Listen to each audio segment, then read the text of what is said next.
करोड़ों दर्शकों का मिल रहा साथ। एमपी की बात एमपी न्यूज के साथ। मध्य प्रदेश की राजनीति में भारतीय जनता पार्टी अपने नए सियासी प्रयोग के लिए जानी पहचानी जाती है। शायद यही वजह है कि जब जब भारतीय जनता पार्टी अपने संगठन में नए चेहरों को तवज्जो देती है तो कहीं ना कहीं उसके पीछे बहुत गहरे राज छुपे होते हैं। शायद यही वजह है कि इन दिनों टीम हेमंत खंडेलवाल यानी कि भारतीय जनता पार्टी के नए प्रदेश अध्यक्ष हेमंत खंडेलवाल ने जब भारतीय जनता पार्टी के संगठन के अलग अलग मोर्चों पर नए चेहरों को उम्मीदवारी और नया प्रकल्प और नया विकल्प दिया, नया नेतृत्व उभर कर आया, तो ऐसे में अनुसूचित जाति वर्ग यानी कि भारतीय जनता पार्टी जिस पर सबसे ज़्यादा ध्यान केंद्रित करती है, उस मोर्चे की कमान भारतीय जनता पार्टी के वरिष्ठ नेता और अंत्योदय के नारे से राजनीति को जनसेवा मानने वाले भगवान परमार जी के नाम पर आकर मोहर लग गई। किस तरह से भारतीय जनता पार्टी ने अब अनुसूचित जाति वर्ग के मोर्चे की कमान भगवान परमार जी को सौंपी है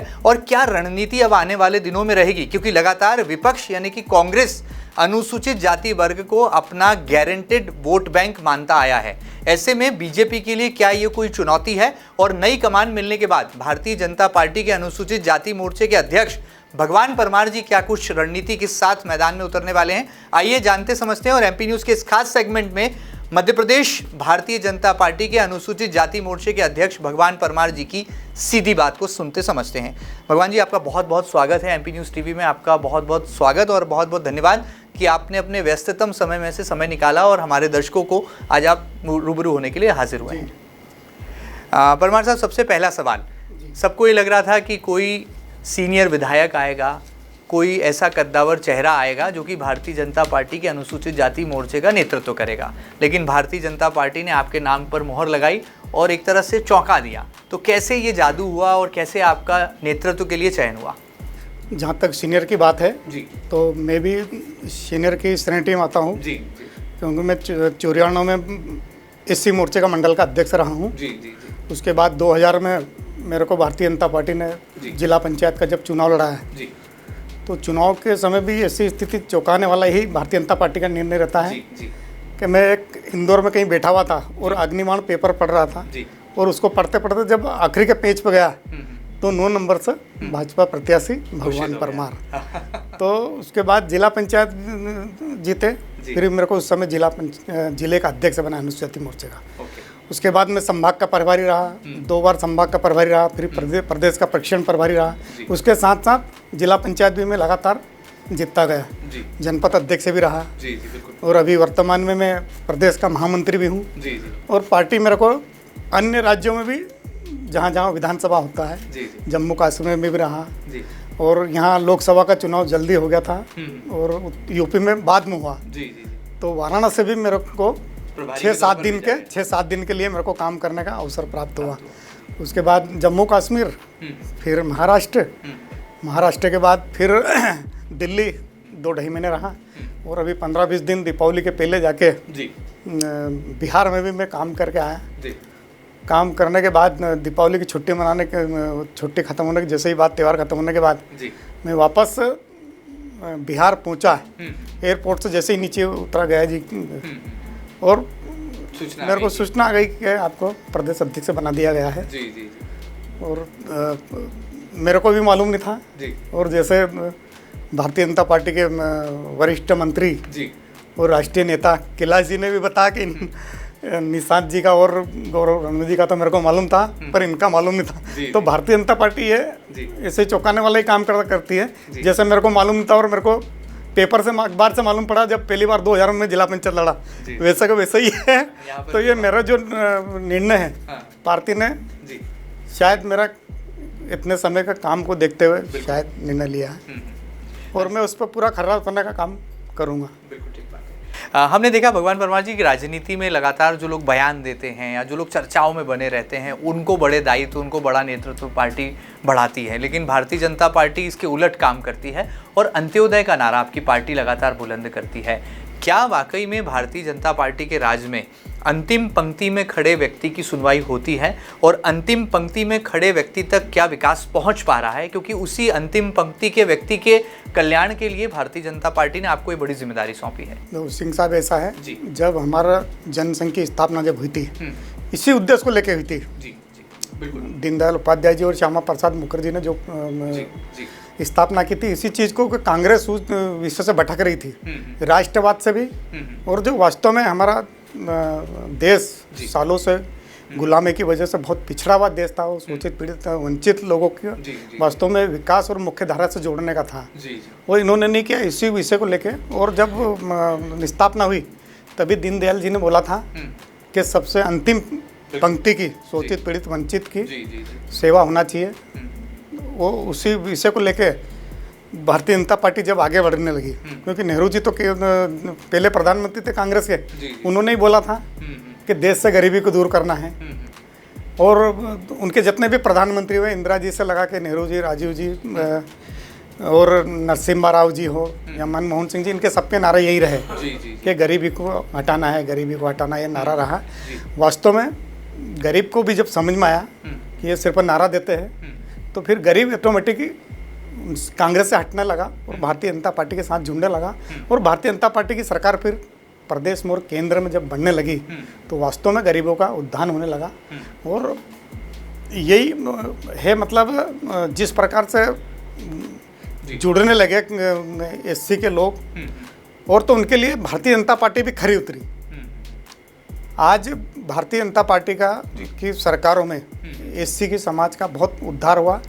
जिस प्रकार अंत्योदय वित्त विकास निगम, पहले भी अंत्योदय वित्त विकास निगम कोई नया नहीं बना है, पर इसमें बजट नहीं होता था। अनुसूचित जाति कल्याण विभाग पहले भी था, पर इसमें बजट नहीं होता था। अब लाखों करोड़ों रुपए का उसमें बजट रहता है, और अंत्योदय वित्त विकास निगम न हो, ग्राम उद्योग विभाग हो, इनमें बजट की व्यवस्था रहती है, और सब्सिडी का लोन हो, या उस आधार पे करोड़ों रुपए का लोन, लाखों रुपए का लोन जब अनुसूचित जाति लोगों को जब मिलने लगा, तो वो वास्तव में तरक्की के राह पे चलने लगे, और आज मुख्य धारा से जुड़ गए। मतलब हम तो जब जाते हैं तो बोलते भी हमारी समाज में भी हम यही बात करते हैं, भारतीय जनता पार्टी से जुड़ना यानी कि विकास की मुख्य धारा से जुड़ना, और समाज हमारी बात को माना, और वास्तव में वो विकास की मुख्य धारा से जुड़े, और वो निरंतर विकास हो रहा। आज हमारी समाज पहले किसी और पे निर्भर रहती थी, आज हमारी समाज आत्मनिर्भर है। गांव का पीछे कितना भी पीछे गांव हो शहर से 100 किलोमीटर 50 किलोमीटर, आज वो अपना खुद का साधन लेके 25 किलोमीटर 50 किलोमीटर खुद जाके ना अपना काम खुद का करके आ जाता है। तो ये मतलब भारतीय जनता पार्टी ने जो जिस प्रकार से विकास करा है, मतलब हर क्षेत्र में विकास करा, और जो मोदी जी का विकसित भारत का जो सपना है, और विकसित भारत जब तक पूरा नहीं होगा, वास्तव में जब तक शोषित पीड़ित वंचितों का विकास नहीं होगा।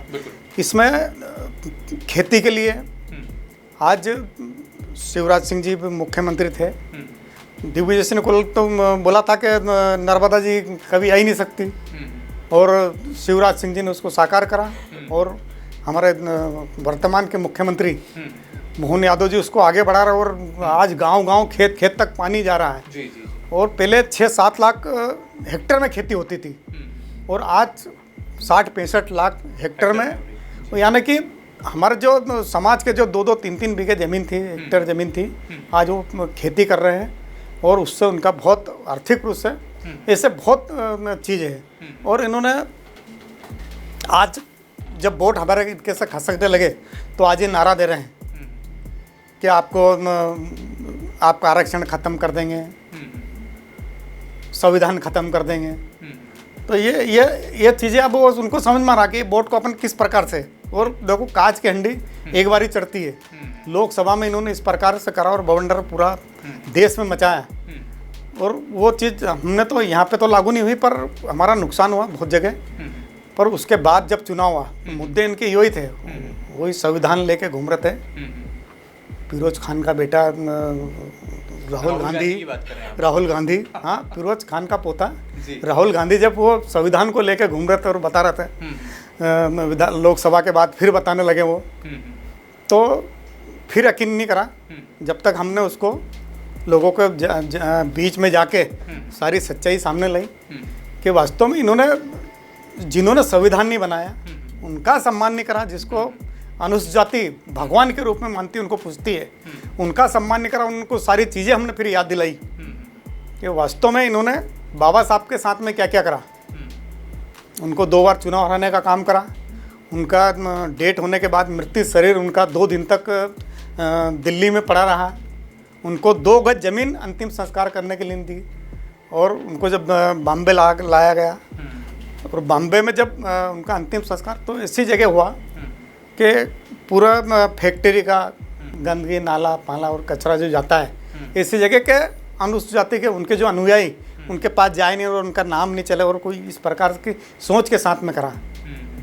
पर भारतीय जनता पार्टी ने उस जगह को एक तीर्थ के रूप में विकसित करा, और ऐसे 5 जगह हैं जो जन्मभूमि महू जहाँ हम हैं, जी जी, और दीक्षा भूमि नागपुर, उसका भी विकास हुआ, शिक्षा भूमि लंदन, उसका भी विकास हुआ, और उनकी दिल्ली जहाँ अंतिम दर्शन जहाँ उनके अंतिम सांस ली, वो भी एक बिल्डर उद्योगपति के पास था। अटल जी ने जब प्रधानमंत्री थे तो उसको बनाने का काम करा। और जब जन्मभूमि की जहाँ तक बात है, जन्मभूमि जब सुंदरलाल पटवा जी की हमारी सरकार थी 92-93 में, तब वहाँ पे उसके पैसे उसके लिए सुकृत करके उसका भूमि पूजन हुआ था। और भूमि पूजन हुआ था तो हमारा तो सिद्धांत, हम सिद्धांत से कभी बदलते नहीं है, हम हमारी विचारधारा पे से कोई भी समझौता नहीं करते। राम मंदिर का जब मुद्दा है ना पूरे देश में चला, हमने उसका समर्थन किया। और जब बाबरी मस्जिद ढा गई और हमारी 4 सरकार उसके साथ चली गई, और वो भूमि पूजन जहाँ का जहाँ रह गया, और दिग्विजय सिंह की सरकार रही। दिग्विजय सिंह की सरकार ने 10 साल कुछ भी नहीं करा हुआ, वापस हमारी जब सरकार रही और फिर वो वापस काम चालू हुआ, और आज ताजमहल से अच्छा स्मारक बनाने का काम भारतीय जनता पार्टी ने करा। महू में जो बाबा साहब अम्बेडकर की जन्मस्थली है, वहाँ की आप बात कर रहे हैं। जी जी बिल्कुल। आप ये बताइए परमार साहब कि राहुल गांधी लगातार संविधान बचाओ का नारा दे रहे थे, और आज भी वो लाल किताब संविधान की एक प्रतिलिपि अपने साथ लेकर चलते हैं। क्या इन बातों में सच्चाई है? क्योंकि कांग्रेस ये मान के चलती है कि अनुसूचित जाति वर्ग यानी कि SC वर्ग जो है ये कांग्रेस का गारंटेड वोट बैंक है। क्या इनमें वास्तविकता है? क्या सच्चाई है? और इतना दावा आखिर विपक्षी दल क्यों करता है आपको? ये कभी होता था जी जी, उसको भारतीय जनता पार्टी अनुसूचित जाति के जब लोग भारतीय जनता पार्टी के साथ में और सहयोग से लेकर जब नीचे उतरे, और गली मोहल्ले में और बस्ती बस्ती मंजरो टोले में जब हम जाके भारतीय जनता पार्टी की विचारधारा जब हमने रखी, तो ये भारतीय जनता पार्टी के साथ जुड़ा, जब भी तो हमारी सरकार बनी। और आज इनके बहकाव में नहीं आने वाला है वो वोट, क्योंकि वो सच्चाई इनकी जान गए। क्योंकि जिस संविधान की बात कर रहे हैं, उस संविधान को तो इन्होंने कभी माना ही नहीं, संविधान को इन्होंने माना ही नहीं, संविधान दिवस कभी मनाया ही नहीं। बाबा साहब का इन्होंने तेल चित्र तक लोकसभा राज्यसभा में नहीं लगाया, उनकी प्रतिमा वहाँ लगाने का काम नहीं करा, उनको 30 साल तक भारत रत्न नहीं दिया गया। और जब केंद्र में गठबंधन की सरकार का जब दौर आया, और तब हमारे समर्थन से सरकार केंद्र में बनी VP सिंह जी की, तो हमने हमारे नेताओं ने, अटल बिहारी वाजपेयी जी और लाल कृष्ण आडवाणी जी ने शर्त रखी थी। उस समय 3-4 शर्त थी, उसमें 2 शर्तें ये भी थी कि बाबा साहब को भारत रत्न दिया जाए और उनका तेल चित्र और उनके लोकसभा और राज्यसभा में लगाई जाए। बिल्कुल। चलिए आगे बढ़ते हैं। भगवान परमार जी, ये बताइए कि आप क्रेडिट किसको देंगे? आपको इतना बड़ा दायित्व मिला है, जिम्मेदारी आपके कंधों पर पार्टी की आई है, और पूरा मोर्चा अब आपको मध्य प्रदेश में संभालना है। MP को हिंदुस्तान का दिल कहा जाता है, और राष्ट्रीय अध्यक्ष जो हैं इस मोर्चे के वो भी मध्य प्रदेश से ही आते हैं, लाल सिंह आर्य जी। तो इसको क्रेडिट आप किसको देंगे? आपके चयन का पहला श्रेय भगवान परमार जी किसको देना चाहेंगे? मेरा ऐसा लगता है कि हमारे राष्ट्रीय अध्यक्ष लाल सिंह जी आर्य की भी अहम भूमिका हो सकती है, पार्टी का तो भाई, पर उन्होंने भी बताया कि काफ़ी समय से, लंबा समय से काम कर रहा हो सकता है, उन्होंने भी, उनका भी आशीर्वाद मेरे पे चयन करने में रहा होगा।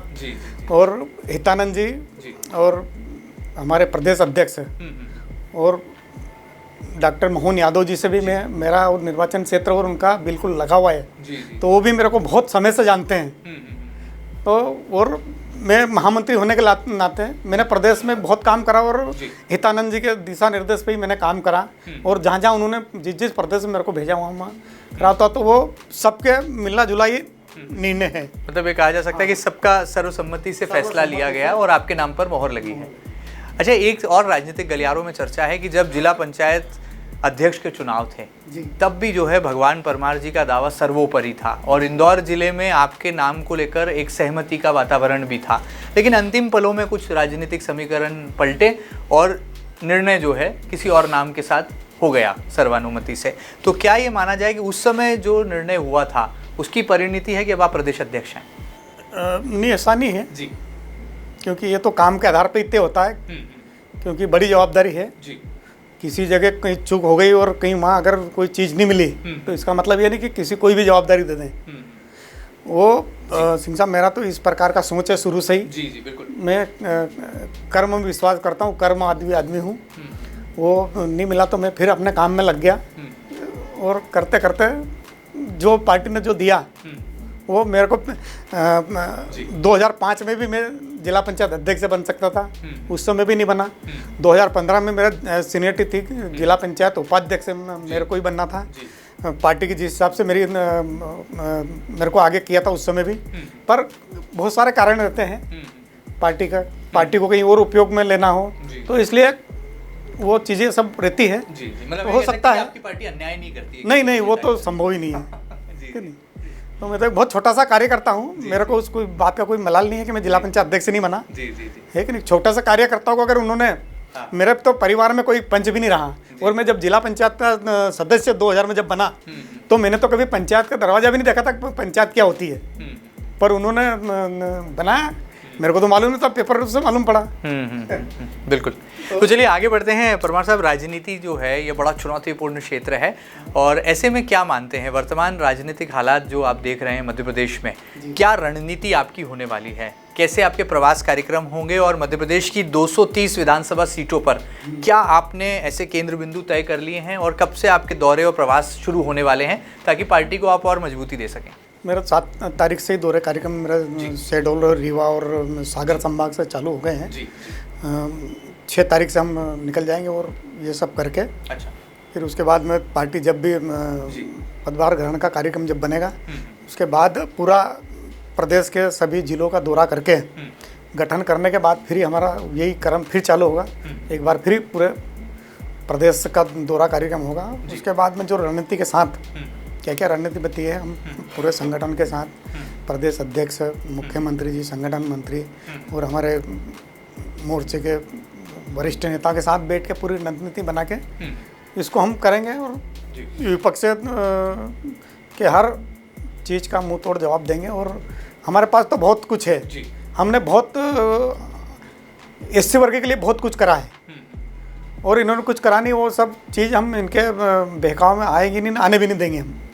मतलब इसकी गारंटी आप ले रहे हैं? हाँ बिल्कुल, 101% गारंटी, क्योंकि कांग्रेस का कर्म ही ऐसे है। आज भी अभी 4 दिन पहले ही जी मैं कहने वाला था कि उन्होंने कहा कि कांग्रेस के विधायक हैं आरिफ मसूद, और भरे मंच से कहा मध्य प्रदेश कांग्रेस कमेटी के अध्यक्ष जीतू पटवारी ने कि यदि हमारी सरकार आई और परिस्थितियां बदली तो आरिफ मसूद को उप मुख्यमंत्री बनाएंगे। आपका क्या इस पर प्रतिक्रिया, क्या प्रहार है? ये इनकी विचारधारा ही ऐसी है।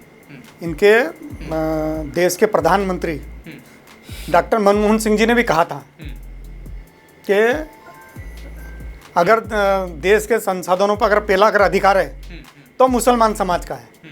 तो ये तो उनके संस्कार है, तो वो तो वही भाषा भी यही बोलेंगे, क्योंकि हमने सिर्फ एससी समाज का वोट लेके प्रदेश और देश में सरकार नहीं, उनको सम्मान देने का भी काम करा है।